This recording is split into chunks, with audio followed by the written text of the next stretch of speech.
if you could have any type of god's powers, like fake god, like Greek mythology, like any type of like god you've seen that's not real, like whose power would you want to have? Kratos from God of War. Kratos from God of War? Yeah. Because also in real Greek mythology, Kratos is almost God of War. But in the video game God of War, my man goes from a loud, I'm going to murder everything because people around me kind of man, to a man who actually learns the consequences of his action and sees the world for what it actually is and not for the punching bag he makes it. So yeah, it'll be Kratos from God of War. He can't jump no more. That's not true. Like, that's Atreus and his wife. Freya's not his wife. Laufey, they can jump, so I can still jump. Also, if I have all his abilities, I have too many abilities. I would like to have, I believe, either Athena's like powers or Cersei's powers.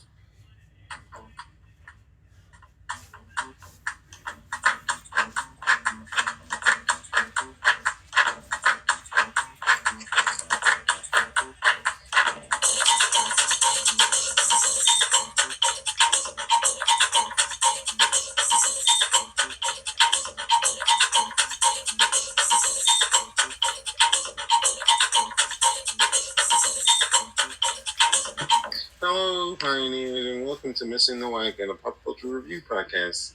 My name is Samuel, and I'm here today with my co-host Miri. Hi, guys. How are you doing today, sorry. Miri? Hi, guys. It's going to puberty just now. Are you doing all right today? Doing well. Okay, before we go any further, how do you feel about the movie we watched, Escape from New York? I said this to him when I watched it, when I saw the trailer. Because we were supposed to watch another one, but I was like, I can't do that one. The 4 seasons? Yeah, I couldn't. It was just, I don't know. I don't know. But we changed it to this one, Escape to New York. Saw the trailer. I was like, oh, it's a zombie movie. It was not a zombie movie, so I was very disappointed. Other than that, it was pretty dramatic, and it wasn't bad. Also, the thing you're telling me about the podcast, and this part makes me laugh a lot. Dealing with 4 old people's emotions, that's oh man. But dealing with zombies attacking people, that I can handle. That makes sense. It is just action. It's not facing your emotions. Yeah. But I've seen many zombie movies. Like, what's that one that everyone loves? What's that one zombie movie everybody likes? And this is not helpful. Zombieland or something? I've never watched Zombieland. I don't think I've watched that right here. Is it Night of the Living Dead? It's not Resident Evil for sure. No. But yeah, I think it's Night of the Living Dead because it's black and white. We're watching it. We're legit. Night of the Living Dead. There are zombies there. Was it They're Coming for You, Martha? They're coming. I've seen Night of the Living Dead once, but it's like it's a zombie movie, and legit, the whole premise of it is man versus man, where people don't trust each other and stuff. And it's like that movie is all emotional drama until the zombies come for 5 seconds, and then it's more emotional drama. They come. They attack people in the car. They attack people in the car. No, they attack people in the car. They attack people like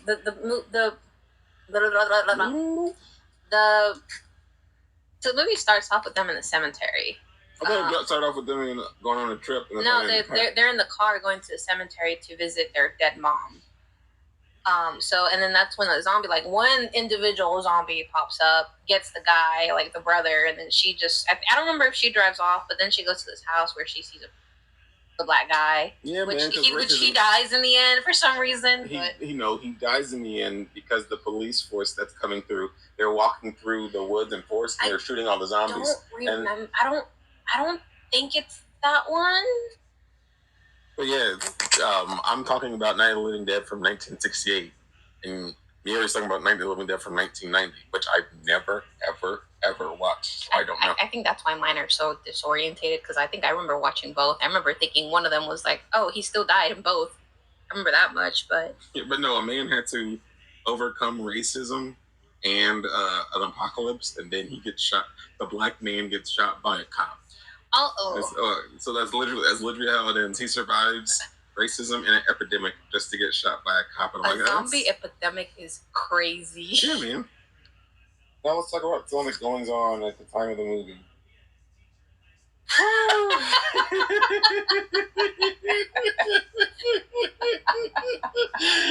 Thank you to OnThisDay.com for the headline. December 1st, 1981, Kareem Abdul-Jabbar passes Oscar Robertson to become the NBA's second all-time leading scorer behind Wilt Chamberlain. He scores 14 points and 117 to 86 Lakers win over Utah Jazz in Los Angeles. On the 4th of that year, Falcon Crest premieres on CBS television, and Falcon Crest is a soap opera that I quite enjoy, and Miri is looking like a crazy person. But it was a popular primetime soap opera that aired from 81 to 90, centered on the feuding, wealthy Channing Gia Birdie family in California's wine country. For a moment, I thought you were going to say guillotine. I was like, come again? What a name for a rich family. But yeah, they live in a fictional place called Tuscany Valley, and it's just a bunch of people trying to own and control a vineyard, and all their underhanded schemes, like Dynasty or Dallas. It's literally just that. Most soap operas are rich people with too much time trying to hurt other rich people. That sounds very dramatic. Oh, a little bit. On December 11th, former world heavyweight boxing champion Muhammad Ali's 61st and last fight. He loses to Trevor Berbick by unanimous decision in 10 rounds at Queen Elizabeth Sports Center in Nassau, Bahamas. So he just lost his winning streak, or did he get he got permanently discharged? No. One, Muhammad Ali fought past his prime because of going to jail for protesting against being drafted to the war. Then he came back. I believe he beat George Foreman in Africa for the Thrilla in Manila. Manila may not be in Africa. I might just be an American forgetting how geography is. Then his 60th and 61st fight are the ones that are credited with having him be in a wheelchair towards the end of his life. Wow. Because he took really hellacious beatings from the people he was fighting, and people were like, yeah, like his style of rope-a-dope is really good if you can actually block, get the damage, not being punched in the head, but he kept getting hurt. So then those last two fights, last ones he took were the ones that people were like, these are the ones where he got the most hurt and the most damage. And then he was in a wheelchair. Yeah. Boxings are dangerous. Boxings are dangerous? Yeah, man. Whenever I look at YouTube. What is it? Boxing? Yeah, it's boxing, what is the other one called? Any combat sport? Yeah. You mean MMA? Yeah. There's also bare knuckle fighting. Yeah. Yeah, man. That doesn't sound any better. Well, it's just like how there's slap fighting. Sorry, what? There's slap. Yes. I mean, yeah. There's a whole league for it. And I'm like, you guys don't get paid enough for these concussions. I'm just being as real as possible. Unless y'all are getting $100,000 a show, you are not getting paid enough to slap people and give them concussions. You just aren't. I think at that point, you just want to hurt someone. Yeah, man. Especially for barely any money. It's like a Kimbo Slice with those street fights he used to put on YouTube. On December 20th, Harry Krieger and Tom Ian's musical Dreamgirls opens at the Imperial Theater in New York. It runs for 1,522 shows. Excuse me. Wins 6 Tony Awards, 5 Drama Desk Awards, and 2 Grammy Awards. Have you ever watched Dreamgirls? No. Okay, I've never seen the musical of Dreamgirls, but I've seen the movie. I feel like I've heard of something. Wait, actually, I think about this. Maybe that's where it's from. I can't even say it because we're going to get monetized. Yeah, man, you can't sing anything. There are so many times I want to bring up musical stuff on this day, but then my brain's like, if I bring up musical stuff, I'm just going to want to sing it, and YouTube's going to just copyright strike the video. There have been a few times when we were recording and he says something that he triggers my theater kid itself, and then he has to pause and be like, we can't do this. And I'm like, we have to redo it all over again. But yeah, from what the show, like an old man, I keep calling movie shows. From the movie Boomer. The first Dreamgirls movie introduced Jennifer Hudson to the wider public, and her musical career came after Dreamgirls. It's a movie about a group of women. They are picked up by a record label, and it's like their separate lives. Because Jennifer Hudson's life is she's like the best singer in the group, but then she's singing with this man that's a producer that she falls in love with, and they have a kid and get married. Well, they get married or whatever, and then not fall in love, but they get married. Well, they do fall in love, but they get married. They get married or whatever, and he like betrays her, and like she leaves the record label, blah blah blah. She goes on hard times. Stuff happens. Then there's Beyonce. Yeah, Beyonce's there. She's the front. She's the. I'll say it. But yeah, she's the front man for the group because the producer thinks he can like manipulate her and like into like, the kind of person he wants her to be. Because she's like a blank slate to him. He's like, I can do. Because there's this great song called it's not Listen, but yeah, she has this great song where she's like talking to him and she's singing about, hey, I'm not gonna be what you want me to be. Then the third lady is the third lady. She falls in love with Eddie Murphy's character, but Eddie Murphy's character is married. Oh, great. So drama, more drama. Yeah. So a lot of stuff happens. Then Jennifer Hudson's character leaves the group because of differences and blah, blah, blah. And then, but at the end of this movie, luckily, Jennifer Hudson comes. Yeah, she comes back. She gets to be back in the limelight. People are like, hey, hey, this lady who's like vocals we stole or whatever, she's back and she's one of the original Dreamgirls. You know, all that stuff. But yeah, Dreamgirls is a phenomenal movie. Will we watch it on this podcast? Maybe. No. But no, it didn't do well enough. We might, but I don't know. I can't even tell you what year Dreamgirls came out. To be honest. I don't even know about it. So I don't know. On December 28th, first American test tube baby Elizabeth Jordan Carr is born in Norfolk, Virginia. So the very first tube baby. Test tube baby. Sorry. I always think about it like because it's the very first to be tried out. Well, at least like on human, right? So it was already a whole bunch of work to do, right? Mm-hmm. But now I wonder if like the lady who like got the test tube, whatever, because it's like what, can't have children, right? So I don't know. I did not. No, I'm assuming it's like it said IVFG. Is that what it said on the thing? IVFG. When you look it up, whatever. Anyways, sorry, it's IVFG. Sorry, IVF. I'm looking red. I don't know why I want to add this G in there so bad. But yeah, it's IVF. I can't. G for fertility.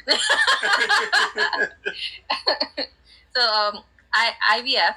The very first one. But my question on this is just like, I bet this woman had to make a very detailed pregnancy diary because it's the very first one. So I'm pretty sure every time she went to the doctor to go get like her checkup monthly or whatever she had to do, I bet she got asked a lot of questions besides because tubed. So hey,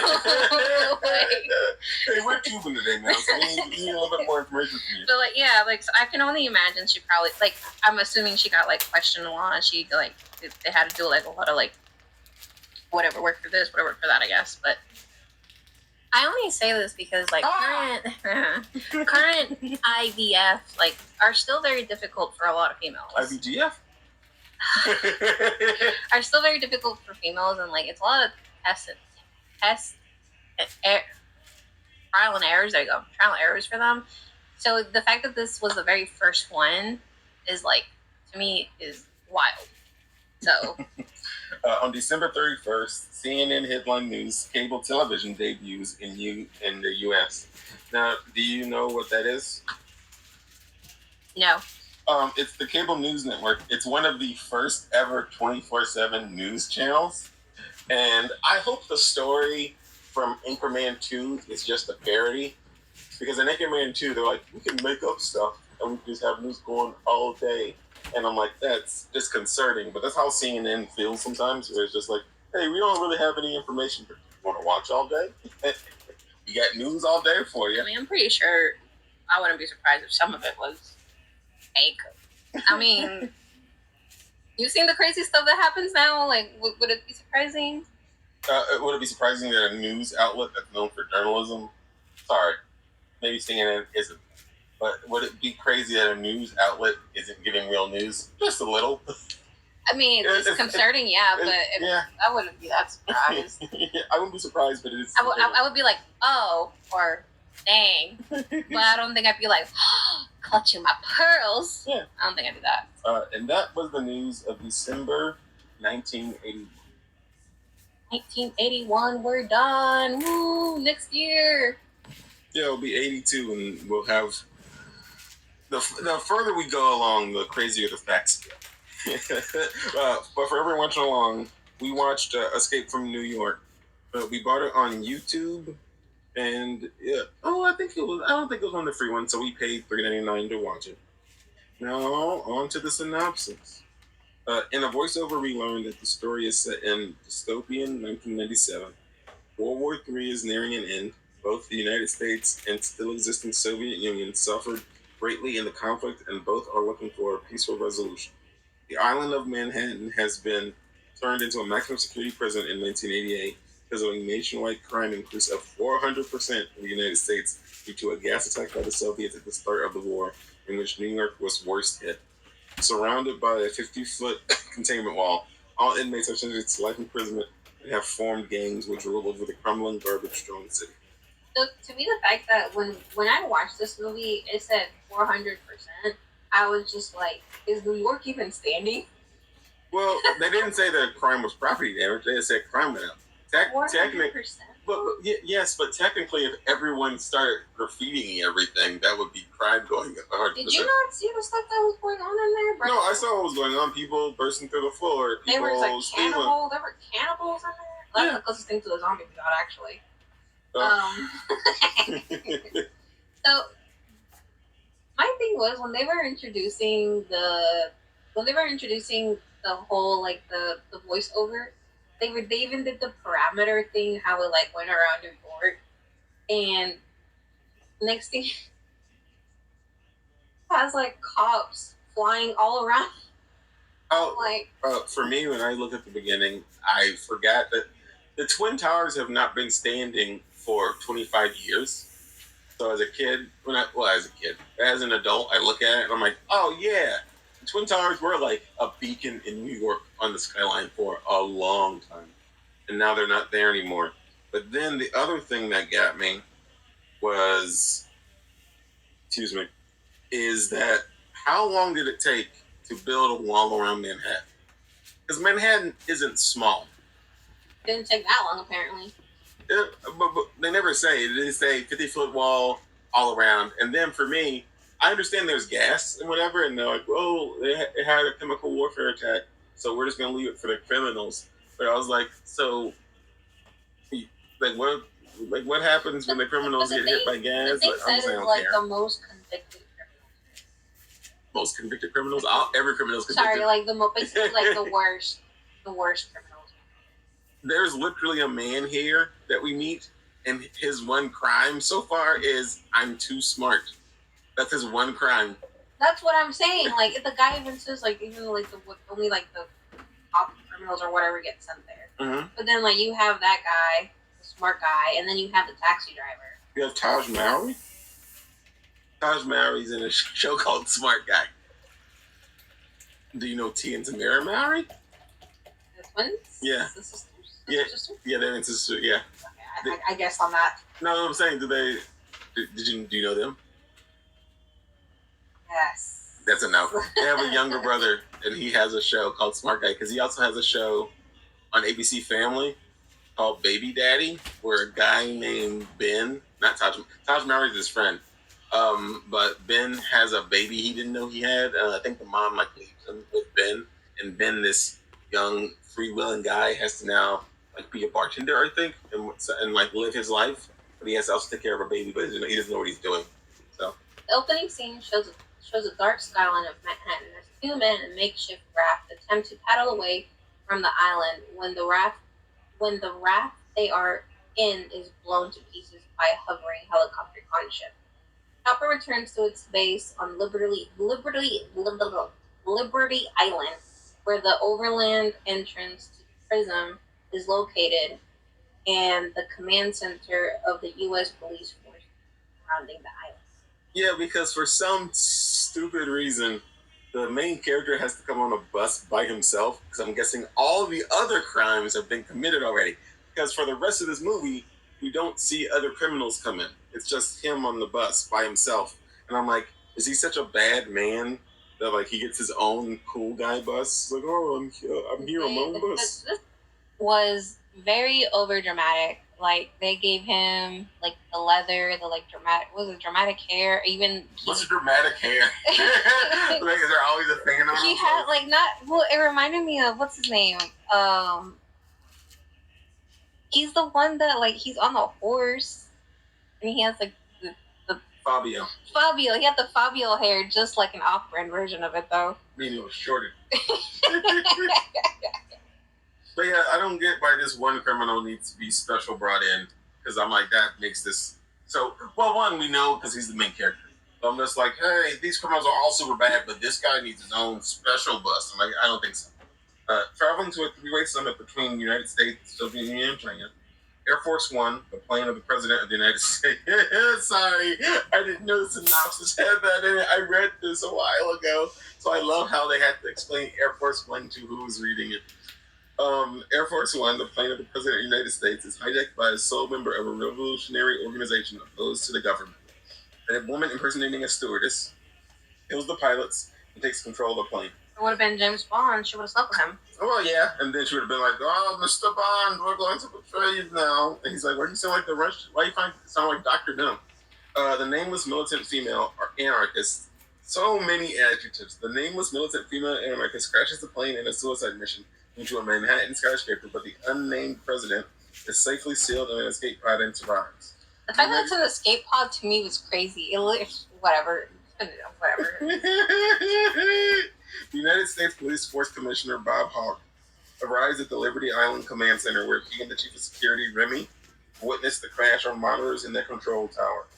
Hawke assembles a platoon of soldiers, and they travel to the crash site in a fleet of helicopters. When they arrive, they find an escape pod empty, indicating that the president has been taken hostage. An emissary of the inmates, named Romero, appears and tells Hawke and the soldiers that they have the president, and if they do not leave the island in 30 seconds, the president will be killed. Romero offers them one of the president's severed fingers as evidence. With no other choice, Hawke orders his men to return to the helicopters, and they fly back to Liberty Island. In his office, Hawke meets with recently arrived Secretary of State, who puts him in telephone contact with the Vice President in Washington, D.C., where Hawke asks for authorization of a rescue attempt and accepts it. Now, one, you're not wrong. The escape pod looks like GoBots. Looks like a GoBots escape pod and not something real. Because Air Force One is its normal color. The escape pod is like vibrant red on purpose. So if people need to pick up the president, they can know where it is. But then like also the scene of the plane really frustrated me. Because once again, I've never been on Air Force One. But plane cockpits didn't have locked doors for a good minute. So it kind of frustrated me that this anarchist lady took out both of these pilots, locked the door, and then like the 3 or 4 security guards on the plane couldn't break down a very thin door. Because like she, like if I'm not wrong, she didn't bar the door. And even if she does bar the door, if you take the door off the hinges, you can bend the door. Anything. The other thing for me too in this scene is that, look, I wouldn't know. I don't work for the Secret Service or people who protect the president. So I don't know. Maybe these people are maybe in reality they do act like this.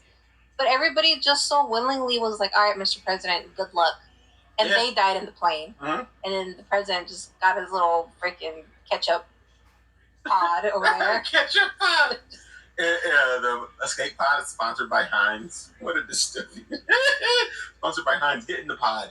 But also the model Manhattan and the model plane crash looked very good to me. I was like, oh, these are models. And this is like a green screen. They look really, really good. Because they have some CGI in this movie for mapping out and for showing the city. And I think the CGI looks really good, especially for the 80s. Like, man, this looks really good. And it's another reason why the movie is set in darkness. Because when you need things to look better, having things lit and stuff makes it harder. So they put it in darkness, so it's simpler. The part where it says that Hawke accepted, he didn't accept it because he wanted to. This man was blackmailed into doing it. How was he blackmailed into taking the thing? He wasn't blackmailed. He was voluntold. So I don't know where I got blackmailed from, but he was voluntold. And then when he is, I gonna say, when they're walking him through, he's like, "Oh, you gotta get the president. You're gonna have this much time. His bracelet's gonna and then they put something in his neck, and mind you, he had already agreed to do it, but just to be an extra precaution, they put these blood cells, whatever, into his bloodstream. I'll say it is in the next part synopsis.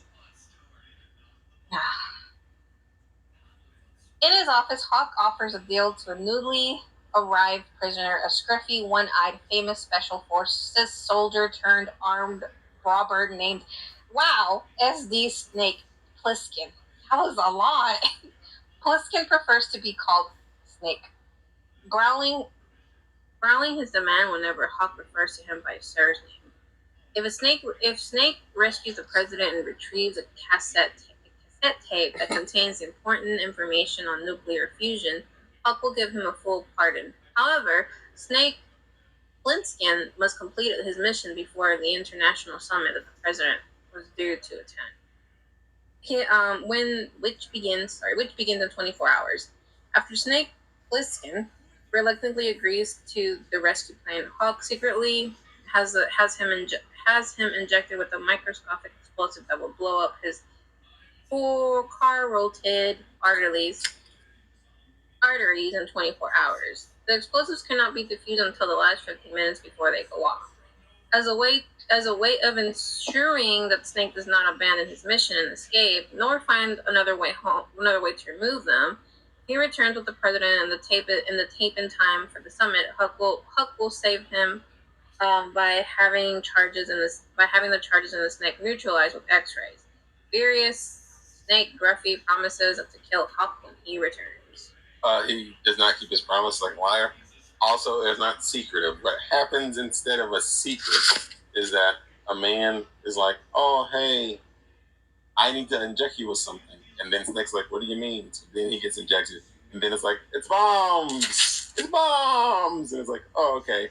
Like, because if it's a secret, it's like, "Oh, hey, when Snake is asleep or something, we put something in him. Then we take him into the place. Then we tell him, you got a bomb in you." Well, I'm just like, okay. And to be fair, the scientist did put it in him, or before. Did he put it in him first, or did he wait before? Hawks had a meeting with him. Then, in a debrief room that was a lab, the scientist came up, and gave him a shot, and then he was like, "You should tell him." Yeah, because the scientist thought they told him to his face, and then because Snake is like, I'm not a big fan of needles and injections and whatever. And the guy's like, "Oh, we put a bomb in you to make sure you get the president instead of trying to escape. Like, this is going to be dumb if you drop him into a maximum security prison. What's he escaping from? Also, if you guys could see a plane crash and the people on the bodyguard, because we don't see the bodyguard's bodies, we see a plane crash. But if you guys know they're dead or whatever, that means someone had to confirm the bodies on the plane. So you guys probably confirm that Snake is escaping. But what do I know? Silly man.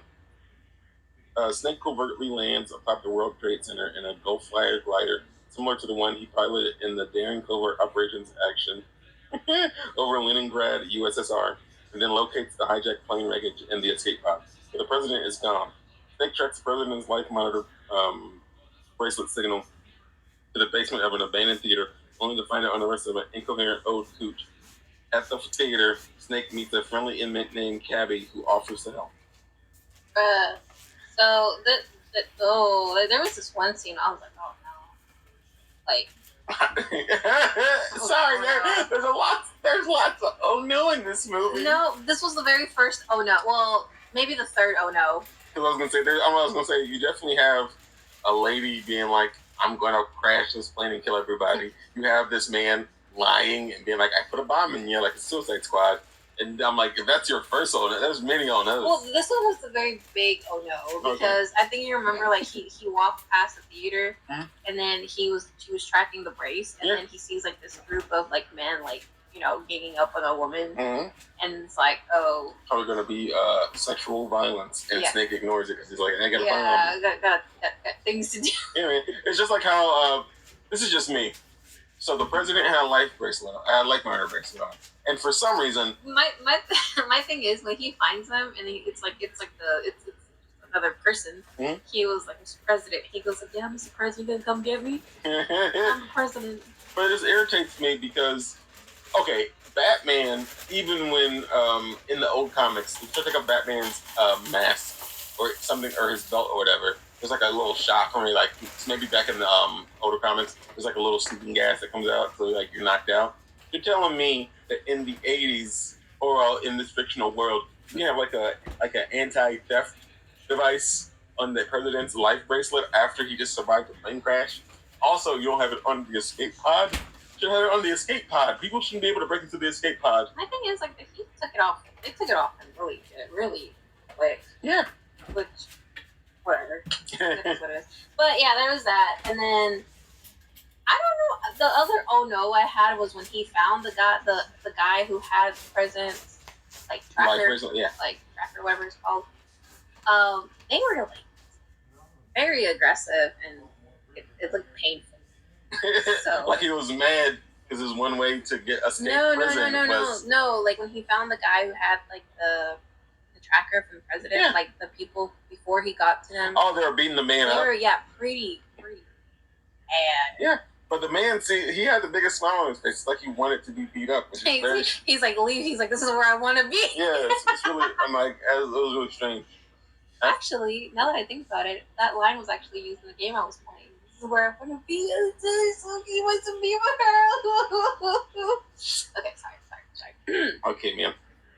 After wandering the dark streets, Snake is accosted by the Crazies, a subterranean gang that haunts the streets at night. Snake first sees the refuge in an abandoned Cook-Fu O-Nuts diner, where he meets a seductive young woman who asks to take her away to freedom. But the Crazies soon attack her in the diner, and Snake is forced to run, leaving her and the nameless young woman to her fate in the hands of the Crazies. After a chase down the back alley, Cabby shows up in his taxi and rescues Snake, fighting the Crazies off with a Molotov. Snake wanders the streets for like 5 seconds, because once again, he left a theater. 2, the lady who's in this part of the movie has a special mention in the credits. Don't know why. 3, Chock full of nuts is a goofy name for a diner, but I think that's also a brand of coffee. But yeah, like legit, these people come out, and everyone knows these people are coming out. And they're like, oh, they're out here now. And I'm like, these people are willing to burst through floors and attack everybody. That's why I thought they were zombies, because in the trailer, you just see things come out of the ground. Yeah, and I thought it was zombies. You could read the synopsis of the movie. I should have. No, you're not wrong. This is what I told him this when we were going to record this. I told him, even before we started recording, I was like, hey, there's a really big chance when we record this, I'm going to be saying how it wasn't a zombie movie, how I thought it was a zombie movie. And that's exactly what I'm doing. Okay. But yes, I should have read the synopsis. I should have just read anything on it, really. Yes. And also, Cabby pulls up in a taxi. I'm like, I wonder how you got your name, character name. When to guess.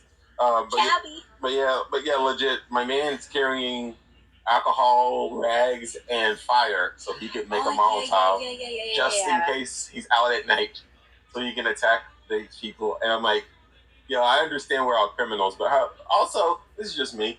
How are you getting food and how are you distributing it in this prison? Because there are gangs in this prison. So how are you getting food and distributing it? And how they're not people being like, well, I got all the food, so you don't get to have any of it. But that doesn't seem to happen because my man has extra alcohol to throw at people. Not just that, but there's cannibalism. So if you can't distribute food, you gotta make your own. I don't think they made those people that eat. I mean, they're finding it somehow. But Snake demands Cabby tell him where the president is being held. Cabby tells him that Brain,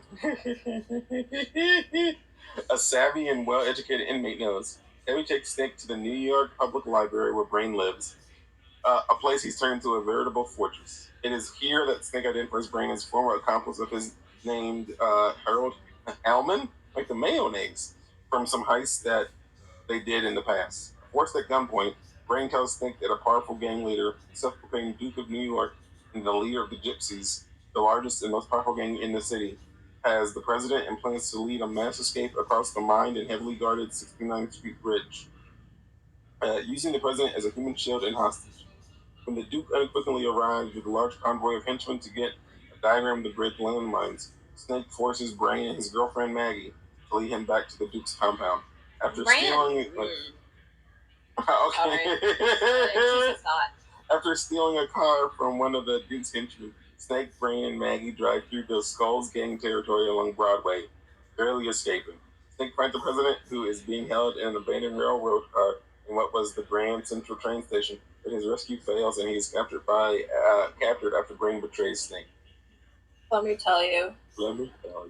What's the girl's name? Maggie. Maggie and Brain, they were kind of cute. Like, couple-wise. Goals, I guess. That was the thought you're gonna interrupt. Yeah, because like in the end, like. Also, one, you can interrupt synopsis until you won't. We thought that's the whole point. But two, for me, one, a guy named Brain lives in the library. What a cliche trope of a character. Two, okay, Brain somehow figured out how they laid out the landmines without going on the bridge. Sorry, I couldn't sing that loud. No, but no, because like he had to diagram it, but he didn't like walk up to the mines and be like, mine here, mine there. So he had to like. He still landed on one. Yes. Once again, my man had to tell them a diagram of the mines without going on the bridge and looking at the mines. Because once again, the bridge to the mines are in front of the control center. So talking about the mines now? Yes. We got there so fast. Not that fast. Yeah, it is. Not that fast. I was under the impression we were on the scene where they're trying to not hit the mines, but no, they're just talking about it. Yeah, because remember, Snake is there. Brain talks to the Duke, and Duke at the rail yard, the Duke is like, "Where's the diagram for the bridge?" And Brain's like, "It's back at the library because this guy had me at gunpoint." It's in my head. Yeah. Oh, he's not wrong. He says that later. But yeah, he tells the Duke, he's like, the diagram's back at the library. Snake had me at gunpoint and brought me to the president. Betrayals. Yeah. That's one thing that the trailer said. Mm-hmm. Bro. The next day, Snake is forced to fight with a giant powerhouse group. At the same time, Brain and Maggie trick Romeo and the Duke's men into letting them have access to the president. After killing Romeo and the guards, they free the president and flee to Snake Glidder's hoping to escape with the president. Meanwhile, Snake defeats his huge appointment, impressing the crowd. When the Duke learns that the president has escaped with Brain, he is furious and he rounds up his gang to chase them down. In the confusion, Snake slips away and manages to catch up with Brian, Maggie, and the president at the glider. But during their attempted getaway, a gang of inmates, the Indians, push it off the buildings. Snake and the others soon find Cabby, and Snake takes the wheel of his cab, heading to the bridge. When Cabby reveals that he has the nuclear fusion tape, traded to him from a rail who guarded the president demands it, but Snake takes it for insurance. This synopsis skipped many things. One, Snake has to go down a lot of 50 plus flights of stairs to get to the thing. Mind you, he had an arrow. When they were trying to save the president the first time before the Duke got to them, they tried to save the president and that's when what's his face and his girlfriend were trying to distract them and stuff, and he got caught. He got an arrow shot through his leg or his knee somewhere. And then, mind you, there's all these stairs, and he's limping with an injured knee. Had an arrow. Somebody shot an arrow through, and there's all these stairs. Yeah, so he gets betrayed. They're driving around. They're doing all that stuff. Then you see the president just being Romero and the Duke. They're just people. They're shooting at the president. They're poking at him. They're doing all this stuff. No. They made him his plaything. That's what they made him, was a plaything. Yeah, they treat him like a prisoner of war because to them this is like war. But yeah, it's just like they do all these things for the president. They steal his briefcase that's handcuffed to his wrist. They take the cassette and somehow Cabby gets it because Cabby has lots of stuff. The other thing too is that what's his face, Romero, before he dies, he took the cassette and he just assumed the president has a random cassette. Yeah. Just random it fell out of the briefcase. Okay, like listen. If I were somebody who wanted to cause war, and I had somebody under my, as a hostage, and I see they drop a cassette out of a suitcase that is attached to their arm, I am going to assume it's important. One, they wouldn't know about the war happening here. They're stuck in jail. No one's going to tell them about a war. All I'm saying is that if I'm a prisoner and I'm like holding someone hostage that especially the president. Yeah, I'm holding someone hostage, and I see that he has a handcuff chained to him with a suitcase, and out of that suitcase, a cassette comes out. I'm gonna assume it's important. If I'm a smart criminal, I'm gonna assume it's important. The smartest criminal is Brain. That's why he gets the tape after. Well, that's why Cabby gets it, because Cabby's also pretty smart, but Cabby isn't called Brain. All I gotta say, it made some bad characters. Oh, you can't make the movie again. And then Snake having to fight a man in a boxing ring for the enjoyment is so strange. I think that was an unnecessary scene. No, we gotta ramp up the tension, boys. But was that necessary? Was that? Well, technically, it wasn't necessary to see Isaac Hayes shooting at the president, making him sing. It wasn't necessary. No, but that makes sense. It doesn't. Kind of. You should want the president dead because what are you going to use to get across the bridge? You just find him. With the Duke chasing them in his Cadillac, Snake and the others drive over the mine-strewn bridge. After the cab hits a landmine, the cab is destroyed and Cabby is killed. As the others flee on foot, Brain is killed by a mine and Maggie refuses to leave him. She attempts to hold off the Duke's car by firing at him with a handgun. She succeeds in forcing Duke's car, a distinctive vehicle with ornate chandeliers mounted on either side of the car, to crash. But he crashes into her, killing her, and continues his pursuit on foot. Snake and the president reach the containment wall, and the guards raise the president on a cable and harness. The Duke then attacks Snake, but the president shoots the Duke with a submachine gun, killing him out of revenge for torturing him during his confinement. Snake is then lifted to safety, and the immediate explosive implant in his neck are deactivated with X-rays with seconds to spare. I don't know why in this scene they killed all of them off back to back. Like, it wasn't even just like how does that? It could be a thing about being like, if Snake is in people's lives, Snake makes trouble wherever he goes. They could have done it differently. Well, how could they have done it differently? They could have not killed them off back to back. They could kill them off in sections. Yeah. Like, I don't know. But, they literally, seriously, guys, they killed them back to back. Cabby died within, that first, 2 minutes of the bridge scene. No. What happened is Cabby was like, be careful with my cab, please. And Snake was not, and he dies. Snake isn't careful, and then someone dies immediately. Not like he was doing it on purpose. They were being chased. Well, yeah. So, Cabby dies really, 2 minutes within the scene of the bridge, because, they crash. Cabby dead. The Brain dies maybe within, the next 2 minutes, because they were like, you're on there, the mine is over here, and he's a Brain. He still stepped on it. No, I don't think he stepped on the mine. I think they're, oh no, you're right, because the cab got destroyed. Yeah, you're right. Yeah, goofball man stepped on a mine. Yeah, and then that's when, what's her name? Maggie. Maggie was like, no. And then, it made me sad a little bit when,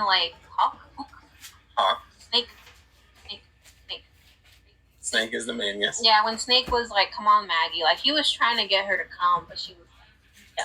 Also, even if Maggie helped rescue the president, the pardon isn't for Maggie. They're not gonna lift her out of the thing. That's true. That's the reason.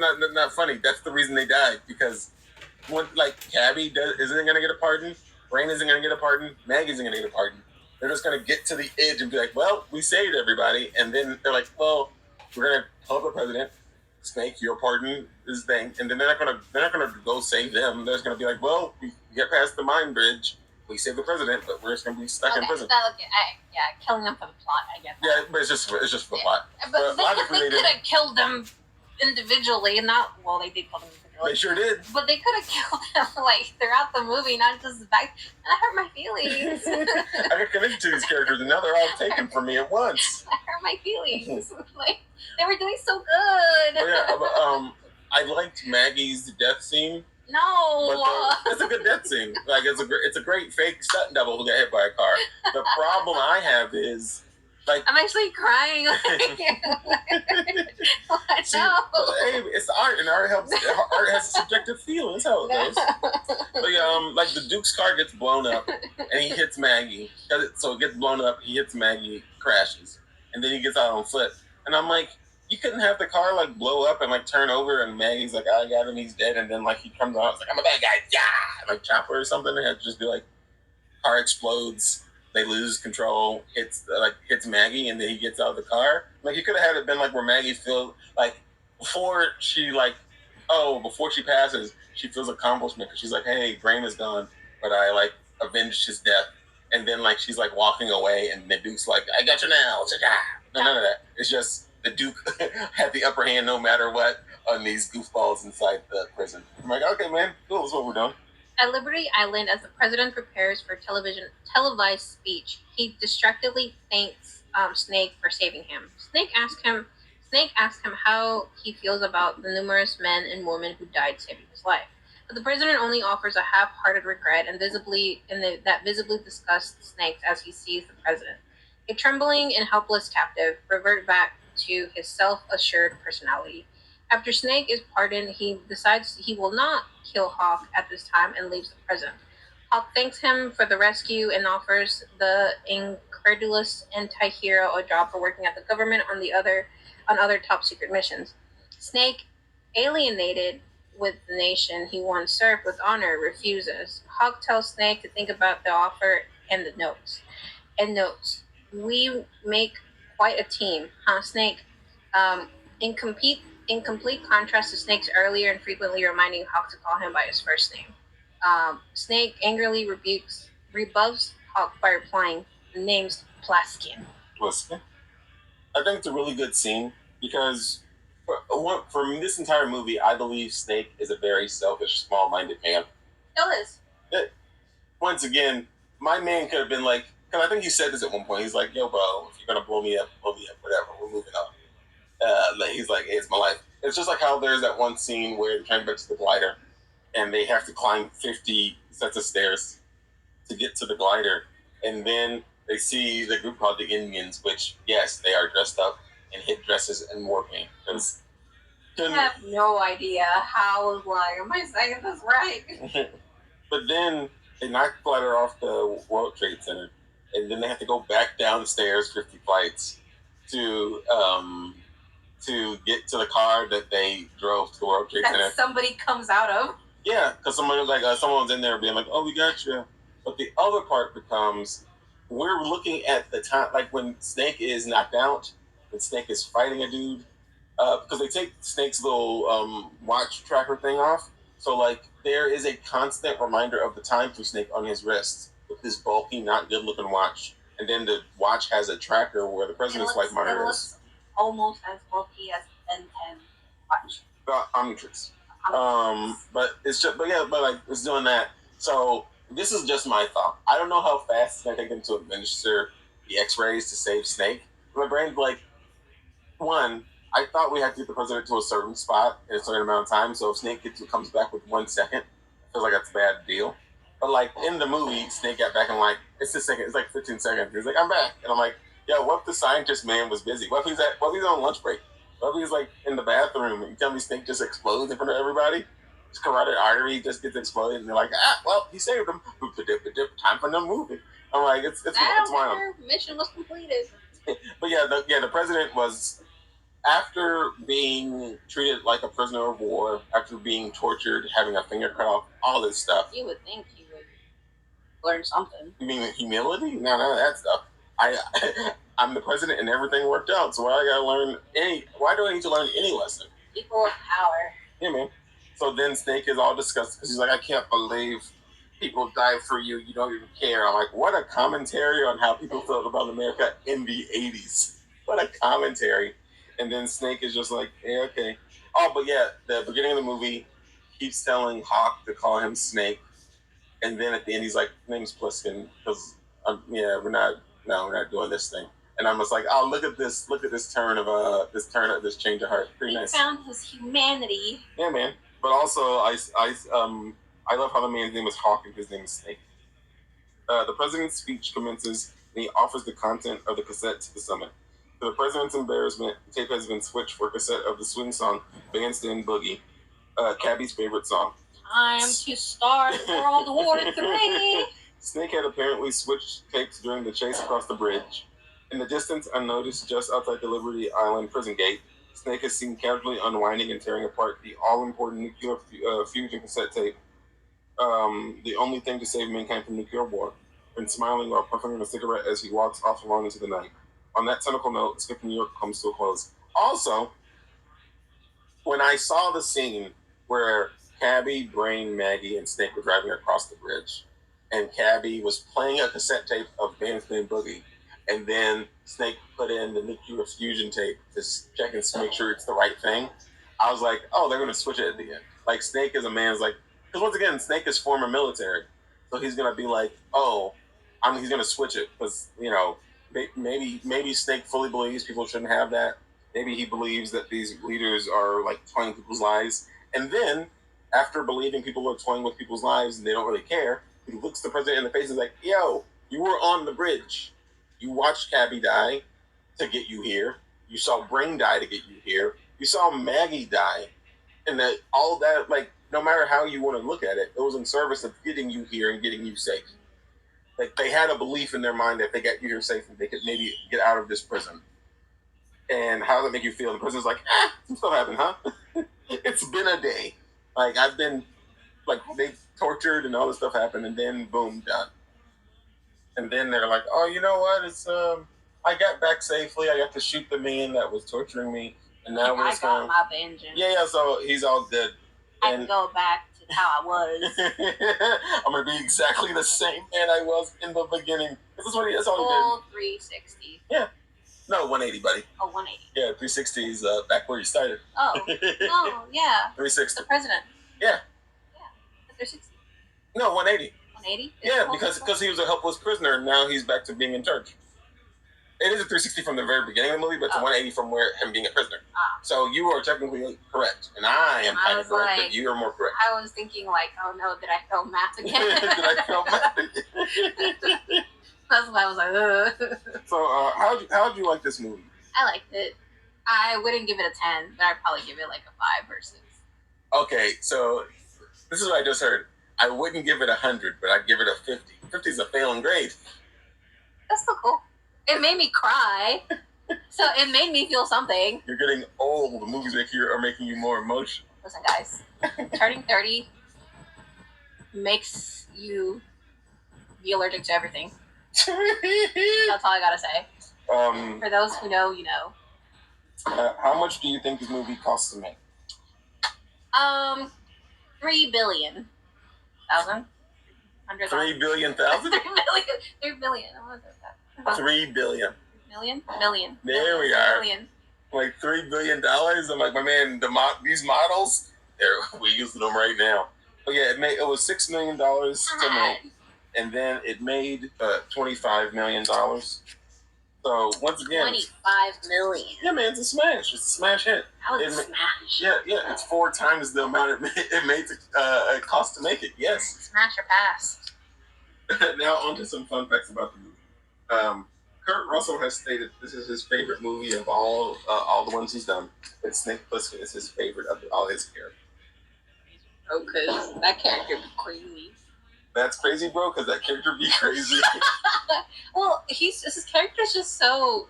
I don't know, he pisses me off, but But no, like most leading people in movies are the only thing I can say that I do remember making fun of throughout the movie was that anytime he talked, he kind of went like. Yeah, he growled through most of his dialogue. But most main characters in movies are inherently, they are kind of blank canvases because we're supposed to be able to put ourselves in their shoes. I don't want to be no criminal. I don't want to be no criminal. Also, Kurt Russell's been in so many movies, and for him to say Snake Plissken's his favorite, I'm like, not to be mean, Kurt Russell. You've done lots of movies, my man. Maybe this guy's your favorite. Maybe this is the one he had the most fun in. Maybe. I was like, weren't you like in Tombstone or something? He was in a very good comedy movie, but I don't remember which one. It was either Wyatt Earp or Tombstone. Anyway, that's all I remember very specifically. I mean, him growling through everything. Snake Plissken's eye patch was suggested by Kurt Russell. Snake Plissken's eye patch was suggested by Kurt Russell. Oh, I remember you told me this, and I was like... Oh. I said this, and I say it now. What a theater school thing to do. This guy's pretty cool and tough. He needs an eye patch. The leather. He already had a leather jacket. Well, they have leather jeans too, or something like. No, he had camel pants. I think. Yeah, and then the leather jacket, and then the eye patch, and I'm just like, might as well wear two or sunglasses over them, you know. Yeah. Once again, the coolest thing about a star in an action film is no depth perception for all the weapons they use. I don't need to know how far away things are. I'm like, okay, man. In the opening narration and the computer's voice. In the first prison scene were provided by an unaccredited Jamie Lee Curtis. The model of the city set was repainted and reused for Blade Runner in 1982. Hey, have you ever watched Blade Runner? No. Yeah, it's Harrison Ford and he's a detective looking for replicants. Blade Runner. Yeah. I'm thinking of the ones with the little bikes and the lights. I'm thinking of the ones with the little... you're thinking of Tron. Yeah. That's not Blade Runner. It's not. Tron was a flop. It looked like a flop. But I don't think Tron might be a cult classic because they brought back the two new ones, like Tron Ares and Tron other one. Is it Legacy? I think it's Legacy. But Blade Runner was a cult classic that didn't do well when it came out. But people loved that movie, and then they made another Blade Runner with Ryan Gosling as the detective chasing down replicants. But I think that movie, because like Batista's in it, and Dave Batista is a phenomenal actor in it. But I think the movie again didn't do well financially. But like if you talk to critics, you talk to people that watch the movie, they really like the movie. So like Blade Runner has two movies that didn't make their money back, but people are like, these are really good movies. So I'm like, people watch them then? Then watch the movies if they're that good. The wireframe computer graphics on the display screens in the glider were not computer generated. Computers capable of 3D wireframe imaging were too expensive at the time, so special effects designers built a model of the city, painted it black, attached bright white tape to the model buildings in an orderly grid, and moved their camera through the model city. Wow, that looked really crisp. Yeah, man. That's really good. It's the thing I don't like about lots of CGI in current movies, because when you use CGI in movies, something feels fake. That's why it looked that way. Yeah. Okay, I was like, didn't look CGI. But when you do things CGI like that, they feel fake. So the thing that I miss, especially rewatching these movies, is that people didn't have the money for new technology like that. I think one of the most popular CGI movies when it first came out was Toy Story that came out like in the 90s. So like we're in 81. So like when CG starts being easier to obtain, we'll see the change in movies. But it was like when studios even didn't really have the money for this new thing called technology, directors had to find creative ways to do things practical. And it looks so much better. Like it looks way better for someone to build a model and then for them to like shoot stuff on the model for the movie than it does for someone to be like, we're gonna CG. Like perfect example is the 90s Godzilla. I think 90s Godzilla with Matthew Broderick looks terrible. Like the Manhattan looks weird. Godzilla doesn't look great. But like I think that Manhattan's all CG. But I'm like, bro, like in the 80s, you guys literally like a movie studio has a model of Manhattan sitting around painted black or whatever. All you gotta do is repaint it or whatever. And it's like, but yeah, like the models and what it looks so practical always looks better making this kind of stuff. And people don't like using it because CGI now is a little bit cheaper. The shot where the helicopter flies over Central Park was actually filmed in San Fernando, California. The buildings in the background were matte paintings by James Cameron. Do you know the name James Cameron? Because you just looked me up. James Cameron is a director who owns a submarine. He made Titanic. He made Terminator. Okay. You got no Titanic and Terminator? I know Titanic and Terminator. I just doesn't. I don't care about James Cameron. You can own all your dumb submarines you like. Hey, you're succeeding, my dude. Yeah, so, he is. He owns a submarine. That's I don't think he would care if I cared. Let's just be real. Donald Pleasant, the guy who played the president, drew on his own wartime experiences as a prisoner of war for his performance as the imprisoned president. Oh no! What's that response? He brought up his own torture. Yeah. No. He was captured and tortured by enemy. Yes, my man. No. Like so all the stuff he was doing was stuff he's like, I'm fulfilling no experience. No. Yeah. No wonder he would. Oh my God. Well, I'll say no wonder he took the movie because at the end he gets to hurt his attackers and abusers. So yeah, that's what he did. He's like, hey, I get to come out on top. I'm gonna cry again. Oh my God, what? It's okay, man. The art, let the art move you. I don't want to be moved by a 5-star movie. It's not even 10 stars.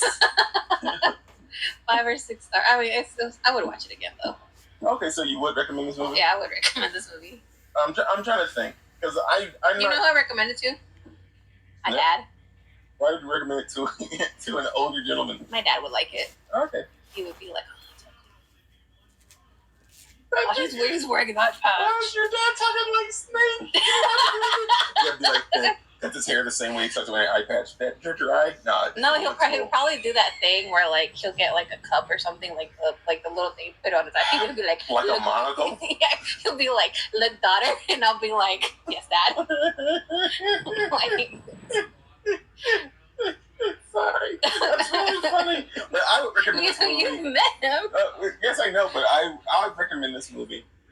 But the one caveat I would say is this movie moves slower than I think it does, and then once it does fully pick up, there's no stopping. Yeah, it doesn't stop. Like once you get past Snake talking to Hawk, once you get past Snake going into the theater and finding the man wearing the bracelet that's not the president. Like after that, Snake he runs in the brain. They steal the car from the dude. They sneak into the railway. Yeah. Oh, Snake gets captured. Oh, he has to fight the guy. Oh, the president's still it's just everything. And then the deaths back to back. Yeah. So it's like the literally just a bunch of stuff happening over and over again. So yeah, I would recommend the movie, but maybe the beginning part for the setup might be a bit too long, but it's not terrible. I wouldn't say it's a 5-star movie. I would say maybe 6 or 7, but I would say it's not 10 either. 5 or 6. Yeah. Oh. Okay. So 6. We found the median, guys. I said 6 or 7. She says 5 or 6. I did say 5 or 6 in the beginning. Yeah, you did. But I said 6 or 7, so the median will be 6. We found the middle. Woo. And that's the end of our show for this week. Next week we'll be watching E.T. I can't wait to get into that. Phone home, E.T. phone home. I was gonna say, do you know anything about this movie, Mary? After I watched it, that was the only thing I know. I actually said that at work the other day. What? Why? Because I always say I want to go home, and then my boss made the comment about how I always want to go home, and so I turned around and I said, E.T. call home, E.T. call home. Also, every boss should understand you get paid to be here. I don't get paid enough to be at this job. Like, you get paid well to be at this job. I am paid enough to not want to push you down the stairs and leave. Like, no, you should understand that. That's how that works. Well, my boss did laugh at me, though. So I was appreciated that she at least laughed at me. Or with me. I don't know. She laughed. Point is, she laughed.